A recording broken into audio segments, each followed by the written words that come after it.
Venezuela সফরে যাচ্ছেন Trump. Russia থেকে দেড়শ S-400 মিসাইল কিনছে ভারত। অ্যাপস্টেইন কেলেঙ্কারি চট্টগ্রাম বন্দর নিয়ে আলোচিত সেই ডিপি ওয়ার্ল্ড প্রধানের পদত্যাগ।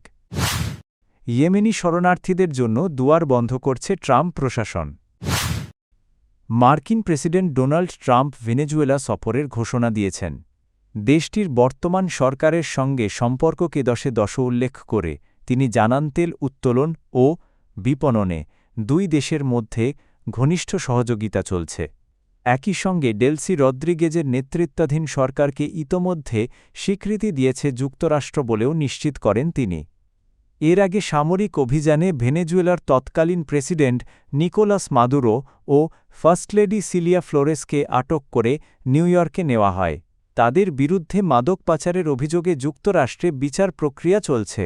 ওই ঘটনার পর দেশটির সুপ্রিম কোর্টের নির্দেশে ভাইস প্রেসিডেন্ট ডেলসি রদ্রিগেজ ভারপ্রাপ্ত প্রেসিডেন্ট হিসেবে দায়িত্ব নেন।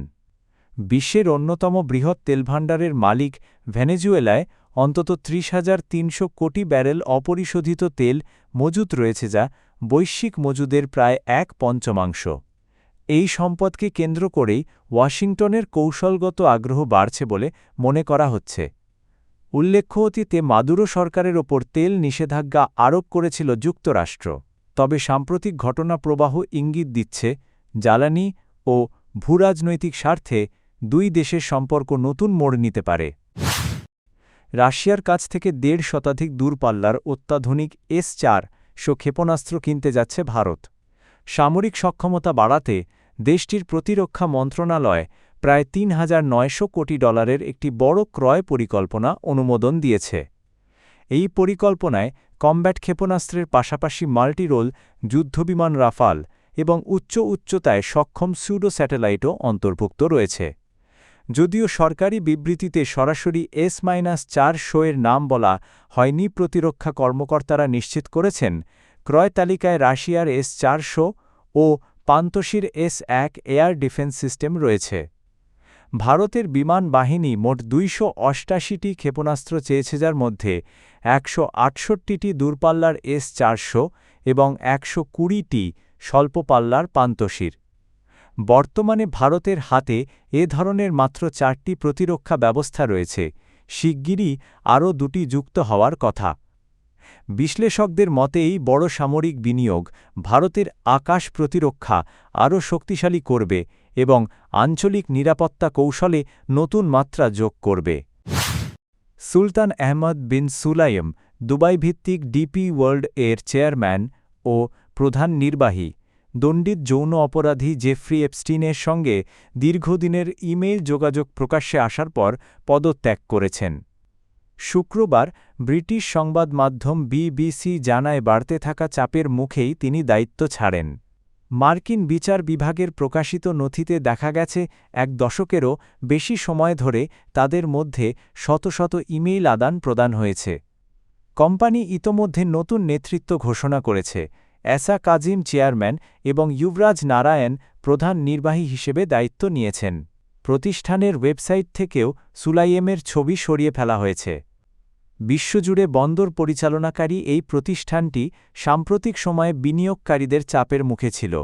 যুক্তরাজ্যের উন্নয়ন অর্থায়ন সংস্থা এবং কানাডার বড় পেনশন তহবিল্লা কাইসন্তুন বিনিয়োগ স্থগিত করে।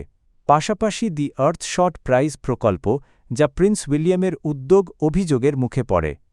মার্কিন কংগ্রেস সদস্য রো খান্না ও থমাস ম্যাসি সুলাইমকে অ্যাপস্টেইনের সঙ্গে সংশ্লিষ্ট প্রভাবশালী ব্যক্তিদের একজন হিসেবে উল্লেখ করেন।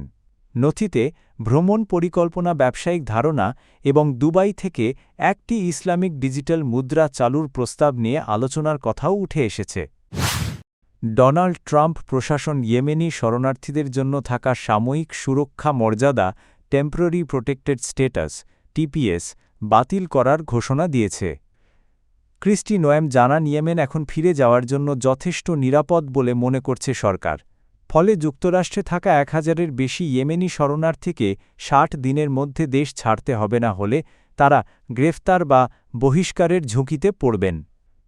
এই সিদ্ধান্তকে আমেরিকা ফার্স্ট নীতির অংশ উল্লেখ করে তিনি বলেন বর্তমান পরিস্থিতিতে তাদের যুক্তরাষ্ট্রে থাকার অনুমতি দেওয়া জাতীয় স্বার্থের সঙ্গে সামঞ্জস্যপূর্ণ নয়।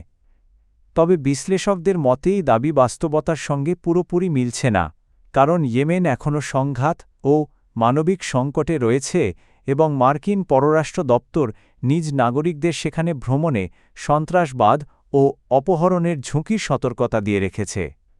2015 সাল থেকে যুদ্ধ এড়িয়ে যুক্তরাষ্ট্রে আশ্রয় নেওয়া প্রায় 1400 ইয়েমেনি নাগরিক এই সিদ্ধান্তে অনিশ্চয়তায় পড়েছেন।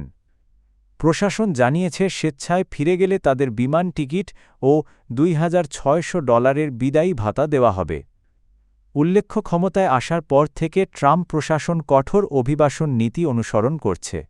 ইতোমধ্যে ভেনেজুয়েলা, হেইটি, সোমালিয়া এবং ইউক্রেন সহ কয়েকটি দেশের নাগরিকদের জন্য একই ধরনের সুরক্ষা বাতিল করা হয়েছে।